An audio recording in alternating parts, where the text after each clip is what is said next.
Welcome friends, secrets of gods में मैं सिद्धार्थ ब्रह्मभट्ट आप सभी का एक बार फिर से स्वागत करता हूँ। और आज हम आपको बताएंगे कि भगवान शिव के साथ त्रिशूल, डमरू, नाग और चंद्रमा, ये चार चीजें शिव जी के साथ कैसे जुड़ गई थी। भगवान शिव की जब भी हम कल्पना या परिकल्पना जब उनकी हम करते हैं तो हमारे सामने उनके दो रूप आते हैं।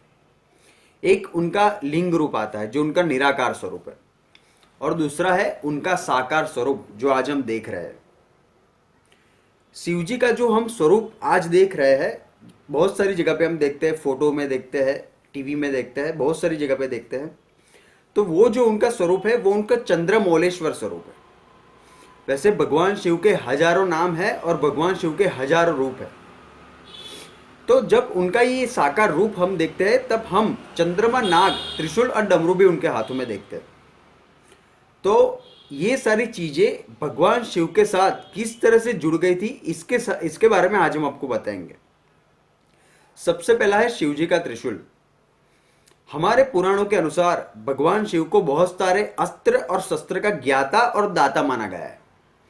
संसार के सबसे बड़े दो अस्त्र त्रिशूल, शिव जी का त्रिशूल और उनका धनुष, ये दोनों है।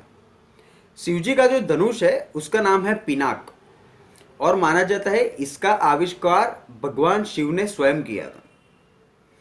और ये जो धनुष था, पिनाक धनुष, उसका उपयोग उन्होंने त्रिपुर की संहार के समय भी किया था, जब उन्होंने एक ही प्रत्यंचा में पूरा ब्रह्मांड शिव जी ने हिला दिया था उनके पिनाक धनुष से। उनका जो त्रिशूल है, माना जाता है त्रिशूल के बारे में कोई कथा नहीं मिलती है, और त्रिशूल का कोई पर्टिकुलर और एक नाम भी नहीं है। लेकिन ये कथा मिलती है, दूसरी एक कथा मिलती है कि जब भगवान शिव साकार रूप में अवतरित हुए तब उनके शरीर में 3 गुण विद्यमान थे, रज, तम और सत्व। और अगर वैज्ञानिक ढंग से देखें तो प्रोटॉन, न्यूट्रॉन और इलेक्ट्रॉन, यही 3 गुण भगवान शिव इन तीनों जो गुण है वो त्रिशूल के रूप में अपने हाथ में रखते हैं, और इसका संतुलन वो त्रिशूल के रूप में बनाए रखते हैं।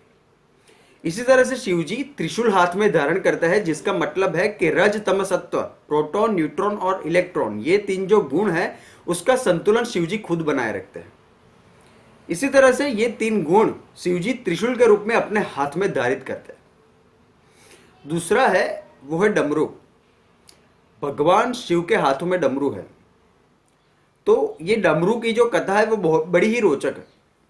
हमारे पुराणों के अनुसार जब सरस्वती देवी जब अवतरित हुई थी तब उन्होंने अपनी वीणा से ध्वनि को उत्पन्न किया, लेकिन माना जाता है कि वो ध्वनि संगीत और सुर और ताल इससे रहित थी, यानी कि उनकी जो ध्वनि थी उसमें ताल और सुर नहीं थे। तब माना जाता है कि भगवान शिव ने नृत्य करते हुए अपना डमरू 14 बार बजाया था, और इसी डमरू से भगवान शिव ने उस वीणा से जो ध्वनि उत्पन्न हुई थी उसको सुर और ताल दी है शिव जी ने। और एक बात, जो ये डमरू है उसको ब्रह्मनाद का प्रतीक भी माना गया है। डमरू को ब्रह्मनाद का प्रतीक माना जाता है क्योंकि डमरू के जो 2 सिरे होते हैं वो आखिर में बड़े होते हैं, लेकिन जैसे जैसे ये दोनों सिरे आपस में एक ही पॉइंट पे मिलते हैं, इसको परमात्मा का प्रतीक माना जाता है। कि जैसे जैसे हम परमात्मा की और हम यानी कि हमारी आत्मा बढ़ती है, वैसे वैसे हम परमात्मा में हमारी आत्मा विलीन होती जाती है। मतलब दूर से परमात्मा आपको दूर दिखते हैं कि जैसे जैसे आप उनके करीब जाते हैं वैसे वैसे आप परमात्मा में विलीन हो जाते हैं, यानी कि आपको मोक्ष प्राप्त होता है। तो इसी तरह से डमरू ब्रह्मनाद का प्रतीक है। तीसरा है नाग। भगवान शिव के साथ हमेशा नाग भी जुड़ा हुआ रहता है, उनके गले में एक आभूषण की भांति। ये जो नाग है उसका नाम है वासुकी, और हमारे पुराणों के अनुसार वासुकी नागलोक के राजा थे और भगवान शिव के परम भक्त थे।